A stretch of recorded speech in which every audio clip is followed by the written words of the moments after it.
El bullicio del Aeropuerto Internacional de la Ciudad de México era un torbellino de vida. Los pasos resonaban sobre el mármol pulido, mezclándose con el eco de anuncios por altavoz. Familias arrastraban maletas de colores. Ejecutivos, con el ceño fruncido, tecleaban sin pausa en sus teléfonos. En medio de ese caos, un hombre avanzaba con calma, como si el tiempo no lo apurara. Vestía una camiseta negra sencilla, jeans gastados y tenis que habían visto mejores días.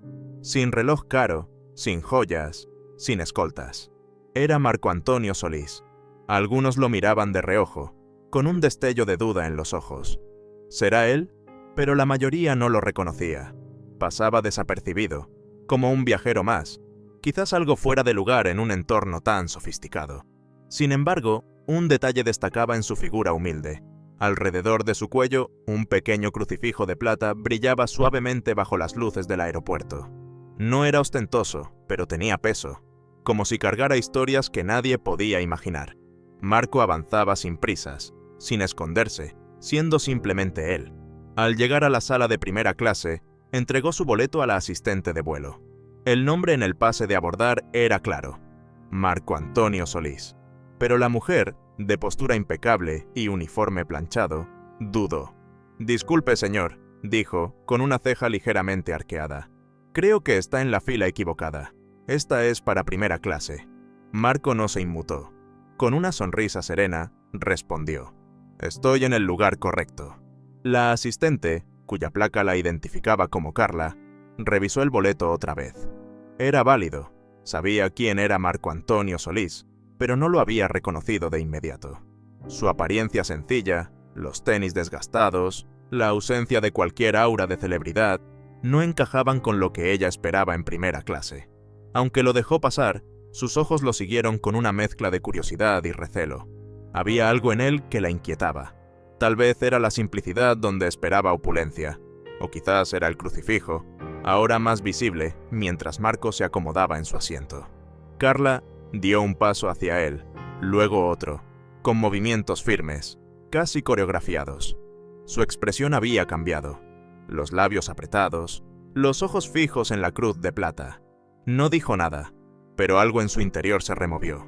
El aire del avión, fresco y artificial, parecía vibrar con una tensión que aún no tenía nombre. Marco, sentado, ajustó su cinturón y miró por la ventana. Afuera, la pista de despegue se desvanecía bajo un cielo gris.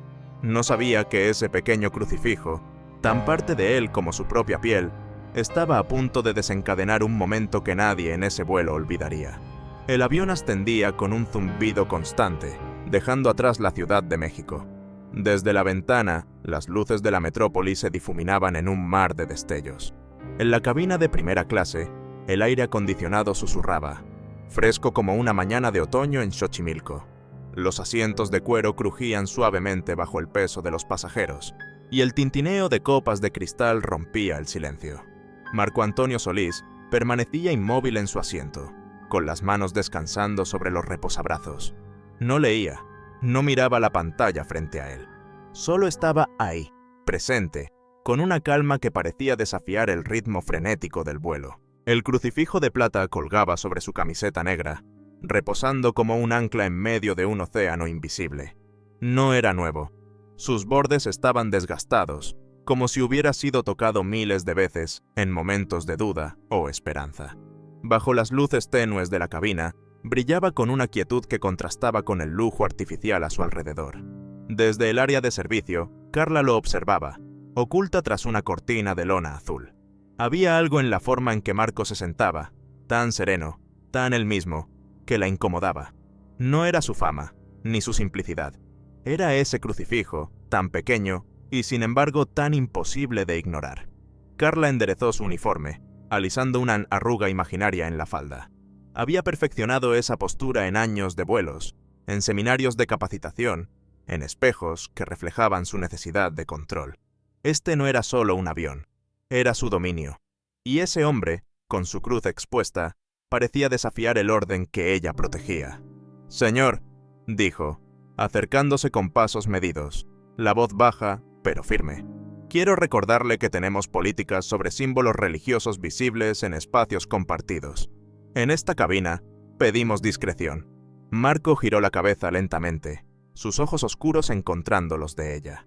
¿He roto alguna regla?, preguntó, sin un ápice de confrontación. Carla mantuvo la compostura, aunque su tono se endureció sutilmente. No se trata de romper reglas, sino de mantener un ambiente neutral. Algunos pasajeros podrían sentirse incómodos con ciertos símbolos. Él bajó la mirada al crucifijo, apenas un instante. He volado así muchas veces. Nunca ha sido un problema. Ella vaciló. No esperaba esa respuesta, tan calma, tan directa. Bueno, los tiempos cambian, dijo, con un dejo de autoridad. Algunos viajeros son más sensibles hoy en día. Solo pedimos consideración. Tal vez podría guardarlo. Su mano hizo un gesto vago hacia el crucifijo, como si temiera señalarlo directamente. Marco no se movió. No cambió de expresión. Esta cruz no es un adorno, no es una provocación, es parte de mí. Carla forzó una sonrisa, de esas que desarman conflictos, pero que no conectan. Por supuesto lo respetamos, solo pedimos que las expresiones personales sean discretas, especialmente en primera clase. Sus palabras, envueltas en protocolo, tenían un filo disfrazado. Una mujer al otro lado del pasillo levantó la vista, atenta. Un sotomé, hombre a 2 filas, quitó un audífono. El aire se volvió denso, como si el oxígeno se hubiera detenido. Marco habló, su voz tan suave que parecía acariciar el silencio. Con todo respeto, creo que me están señalando. Carla parpadeó. Disculpe, si alguien llevara un colgante de un árbol, una estrella o una piedra, ¿le pedirían ocultarlo? Ella abrió la boca, pero no respondió. El silencio pesó. No se trata de eso, dijo finalmente, aunque su voz sonó menos segura. ¿Entonces de qué se trata?, insistió él, sin alzar la voz, pero con una claridad que cortaba. Carla retrocedió un paso, asintiendo rígidamente. Le daré un momento, dijo, y se alejó hacia el área de servicio. Pero el ambiente había cambiado. Los pasajeros intercambiaban miradas. Una mujer ajustó su chal, como si el aire se hubiera vuelto más frío. Un joven sacó su teléfono, apuntando discretamente hacia el pasillo. Susurraban, ¿es Marco Antonio Solís? Pero Marco no notaba el revuelo. No buscaba crearlo. Solo permanecía ahí, sosteniendo una línea invisible que otros creían frágil. Minutos después, Carla regresó, su paso más rápido, su expresión más tensa. Señor, he recibido comentarios de otros pasajeros. Algunos se sienten inquietos. Marco la miró, imperturbable. ¿Por qué? Ella dudó, buscando palabras que sonaran neutrales. Por la exhibición de símbolos ideológicos en un espacio cerrado. Queremos que todos se sientan cómodos. Él se inclinó ligeramente hacia adelante, su voz baja, pero cargada de intención. Un símbolo de fe que incomoda. Tal vez el problema no es la cruz, tal vez es lo que les han enseñado a sentir al verla. Sus palabras resonaron más allá de su volumen. Una pareja cercana intercambió miradas.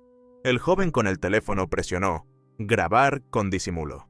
Carla, notándolo, enderezó la espalda, como si la postura pudiera devolverle autoridad. «Solo sigo el protocolo. Si no coopera, tendré que notificar a seguridad». El silencio que siguió fue absoluto, como si la cabina se hubiera sumergido en el vacío. Los pasajeros giraron la cabeza. No había gritos, no había caos, pero algo profundo estaba en juego. Y todos lo sentían. La cabina de primera clase vibraba con una tensión que no necesitaba palabras. El zumbido del avión, constante como un latido, no lograba disipar la electricidad en el aire. Los pasajeros, aunque fingían leer o mirar sus pantallas, estaban atentos, con los sentidos aguzados. Marco Antonio Solís seguía en su asiento, inmóvil, con el crucifijo de plata descansando sobre su pecho. No lo había tocado, no lo había ocultado. Era parte de él, tan natural como la respiración. Pero para algunos, su sola presencia era un desafío. Carla, en el área de servicio, cruzaba los brazos con fuerza, como si quisiera contener la tormenta que crecía en su interior. No era solo irritación, era algo más profundo, un cuestionamiento a su autoridad que no podía ignorar. Su uniforme, impecable, le pesaba como una armadura que ya no la protegía. Sentía las miradas, no solo de Marco, sino de sus compañeros y de los pasajeros que habían presenciado el intercambio. Sus dedos tamborileaban sobre la bandeja, un ritmo nervioso que traicionaba su fachada. «Nicolás», llamó con voz cortante. «Te necesito aquí». Nicolás, un asistente más joven con una expresión de cautela, se acercó. «¿Todo bien?», preguntó, aunque sabía que no era así. Carla esbozó una sonrisa tensa. «Tenemos una situación. El pasajero de 2A no cumple con una instrucción directa. Voy a escalarlo». Nicolás frunció el ceño. «¿Es por la cruz?». Ella no respondió, pero su silencio fue suficiente. «Se trata de establecer un precedente», añadió, más para sí misma que para él. Nicolás la siguió, reticente, hacia el pasillo. En la fila de Marco, la atmósfera era densa. Algunos pasajeros desviaban la mirada, pero sus oídos estaban alerta. Un hombre cerca de la mampara seguía grabando con su teléfono, apoyado en el reposabrazos, como si solo revisara mensajes. Carla se detuvo junto al asiento de Marco, más rígida que antes. «Señor Solís», dijo, alzando la voz lo justo para que todos notaran. «Notificaré al capitán. Si persisten en ignorar las normas de la cabina, tomaremos medidas, posiblemente involucrando a seguridad al aterrizar». Marco la miró, sereno. ¿Por llevar una cruz? Carla enrojeció, pero mantuvo el control. Por desobedecer una instrucción de la tripulación en un vuelo activo. Las palabras sonaban oficiales, pero en el silencio de la cabina resonaban huecas. Nicolás intervino, su voz más suave. «Tal vez deberíamos hablar con el capitán juntos, antes de que esto llegue más lejos». Carla le lanzó una mirada afilada, pero el daño estaba hecho. Su autoridad, que había intentado reforzar, comenzaba a desmoronarse. 5 minutos después, la puerta de la cabina se abrió. El capitán García, un hombre de unos 50 años con el rostro curtido por años de vuelos, salió con paso firme, pero tranquilo. Su calma era palpable, como una brisa que apaga un incendio incipiente. Se acercó al área de servicio, donde Carla lo esperaba. «Capitán, tenemos un pasajero que no cumple con el decoro básico», explicó ella rápidamente. «Le pedí varias veces que ocultara un objeto religioso que podría alterar el ambiente. No cedió. Ha escalado la situación». García escuchó sin interrumpir, luego se volvió hacia Nicolás. «¿Tu perspectiva?». Nicolás dudó, pero habló con franqueza. «Es respetuoso, no ha hecho nada agresivo. Solo no quiso guardar su cruz». García asintió y avanzó hacia el pasillo. Todos los ojos lo siguieron. Se detuvo junto a Marco, con las manos a la espalda, como un maestro que evalúa con cuidado. «Señor Solís, soy el capitán García. Entiendo que hay un desacuerdo sobre una norma. Quiero garantizar el bienestar de todos a bordo. ¿Puedo escuchar su versión?». Marco lo miró, su voz firme pero amable. «Su asistente me pidió ocultar esto. Tocó el crucifijo con suavidad, porque podría incomodar a otros. Dije que no. Esta cruz no es un símbolo de división. Es mi fe, mi fuerza. Me ha sostenido en momentos oscuros, en hospitales, en días que creí no superar. La llevo porque me recuerda quién soy». La cabina quedó en silencio, tan profundo que se oyó el clic de un cinturón a 3 filas de distancia. García no respondió de inmediato. Miró a Carla. ¿Dijo algo irrespetuoso? Ella abrió la boca, pero no encontró palabras. Se volvió a Nicolás.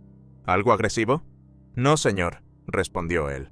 García exhaló, su rostro reflejando el peso de una decisión. «Entiendo», dijo finalmente, y su voz, aunque baja, llenó el espacio. «Hablaremos de esto, pero no aquí». Se giró hacia Carla, indicándole que lo siguiera. La cabina contuvo el aliento, esperando el próximo movimiento, mientras el crucifijo de Marco seguía brillando, inmóvil, como un faro en la tormenta. El ambiente en la cabina de primera clase había cambiado, como si el aire mismo cargara el peso de lo no dicho. El avión surcaba un cielo de nubes algodonosas, pero dentro, la calma era solo aparente. Los pasajeros, ahora más atentos, observaban desde sus asientos, algunos con disimulo, otros abiertamente. Marco Antonio Solís permanecía en el asiento 2A, sereno, con el crucifijo de plata brillando suavemente sobre su pecho. No había movido un músculo, no había alzado la voz, pero su presencia, quieta y firme, era un eco que resonaba en todos. Carla, Oculta tras la cortina del área de servicio, sentía el mundo cerrarse a su alrededor. Su teléfono vibraba sin descanso en el bolsillo de su uniforme, pero no lo miró. No necesitaba hacerlo. Sabía que el video estaba circulando. Su voz, su rostro, su orden a Marco Antonio Solís de ocultar su cruz. Todo estaba en las redes, diseccionado por miles de extraños. Pero no era el escrutinio lo que le apretaba el pecho. Era otra cosa, algo que no podía nombrar al principio. Vergüenza. No por el rechazo público, sino porque, en ese silencio forzado, comenzaba a verse a sí misma con claridad. Cerró los ojos un instante, y un recuerdo la golpeó. Su abuela, en una cocina de adobe en Michoacán, trenzándole el cabello mientras le decía: «La bondad no es lo que dices, mija, es lo que no escondes». Carla había pasado su vida escondiéndose. Tras el uniforme, tras las reglas, tras una neutralidad que creía fortaleza. Ahora, enfrentada a la verdad de sus acciones, no había refugio. Había juzgado a Marco, no por su cruz, sino por lo que representaba. Una autenticidad que ella había enterrado bajo capas de protocolo. Desde la cabina, la voz del capitán García sonó por el intercomunicador, clara y pausada. Esta aerolínea está comprometida con el respeto, la inclusión y la libertad de expresar la fe sin temor ni vergüenza. Las palabras eran sutiles, pero su mensaje era inequívoco. Los pasajeros intercambiaron miradas. Algunos asintieron en silencio. Todos bajaron la vista. Carla, aún en el área de servicio, sintió las palabras como un espejo que reflejaba su error. Marco no había dicho nada desde el encuentro con el capitán. No necesitaba hacerlo. Su silencio era más elocuente que cualquier discurso. El vuelo continuó, pero para Carla, el tiempo se detuvo.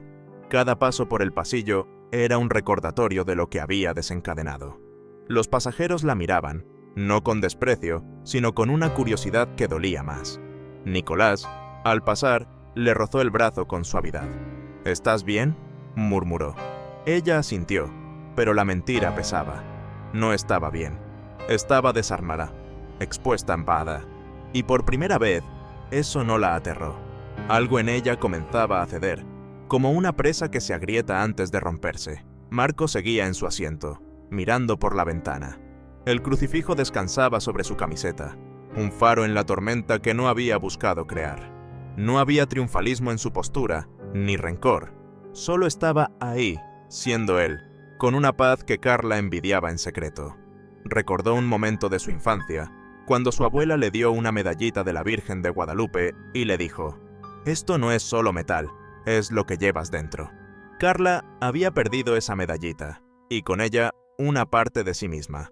Ahora, viendo a Marco, sentía el impulso de recuperarla.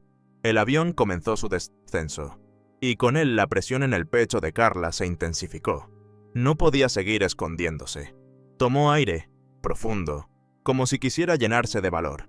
Sus pasos hacia el frente fueron lentos, cada uno un esfuerzo contra el peso de su orgullo. La cabina quedó en silencio cuando se detuvo frente a Marco. Él levantó la vista, tranquilo, sin juicio en los ojos.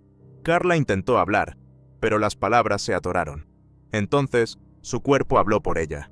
Se arrodilló, un gesto tan inesperado que arrancó suspiros de los pasajeros.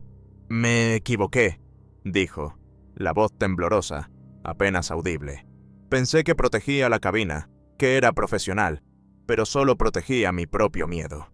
Las lágrimas se deslizaron por sus mejillas, brillando bajo las luces. «He vivido escondiendo quién soy, creyendo que eso me hacía fuerte, pero solo me cegó». Miró a Marco, vulnerable. «Lo siento». Marco la observó en silencio, luego se puso de pie con suavidad. Extendió su mano, y ella la tomó. La ayudó a levantarse, no con superioridad, sino con una gracia que llenó el espacio. Los aplausos surgieron, tímidos al principio, luego más firmes, pero Marco no los buscó. Solo miró a Carla, con una bondad que no necesitaba palabras. La cabina, por un instante, dejó de ser un lugar de paso. Se convirtió en un espacio donde algo verdadero había sucedido. La luz suave de la mañana se colaba por la ventana de un pequeño departamento en la colonia Roma, México. El aroma a café recién hecho flotaba en el aire, mezclado con el eco lejano de claxones en la calle. Carla, sentada en una silla de madera, Miraba su teléfono sin el uniforme que había definido su vida. Vestía una camiseta blanca, el rostro limpio de maquillaje, los ojos aún marcados por las lágrimas de días pasados. En su mano sostenía el crucifijo de plata que Marco Antonio Solís le había dado al final del vuelo, un gesto que no esperaba y que aún no entendía del todo. Encendió la cámara del teléfono, respirando hondo. «Pasé años creyendo que ser profesional era ocultar quién era», comenzó, su voz temblorosa pero clara. Miró el crucifijo, sus bordes desgastados brillando bajo la luz. «Esto no es solo un objeto, es un recordatorio de ser humano, de ser valiente». Hizo una pausa, como si las palabras necesitaran espacio para asentarse. «Gracias, Marco, por mostrarme lo que olvidé». Detuvo la grabación y se quedó en silencio, sosteniendo la cruz, no como un símbolo religioso, sino como una prueba de que había enfrentado su verdad. En el vuelo, tras su disculpa, Marco había permanecido en su asiento, sin buscar aplausos ni atención. Cuando Carla se sentó a su lado, aún temblando, él le habló con suavidad. «No necesitas deshacer nada», dijo, soltando su mano con cuidado. «Lo enfrentaste. Eso es más de lo que muchos hacen». Ella había asentido, sintiendo por primera vez en años que no necesitaba esconderse. «Solía creer en algo», confesó, casi en un susurro. «Antes de este trabajo, antes de las reglas y el miedo». Marco sonrió, apenas un destello. «Eso nunca se pierde, solo se cubre». Ahora, en su departamento, Carla sentía ese cambio como una corriente subterránea. El video que grabó se volvió viral, no por el escándalo, sino por su vulnerabilidad. Los titulares hablaban de Marco Antonio Solís, de su fe silenciosa, de su elección de la bondad sobre el conflicto. Pero para Carla, no se trataba de las redes. Se trataba de ella misma, de la mujer que había redescubierto al mirarse en el espejo de la verdad de Marco. Guardó el crucifijo en una cajita de madera, junto a una foto de su abuela. No lo usaría todos los días, pero lo llevaría en el corazón. Afuera, la ciudad seguía a su ritmo, ajena a su transformación. Carla cerró los ojos, sintiendo una paz que no había conocido en años. Por primera vez, no tenía miedo de ser vista. Por primera vez, se sentía entera.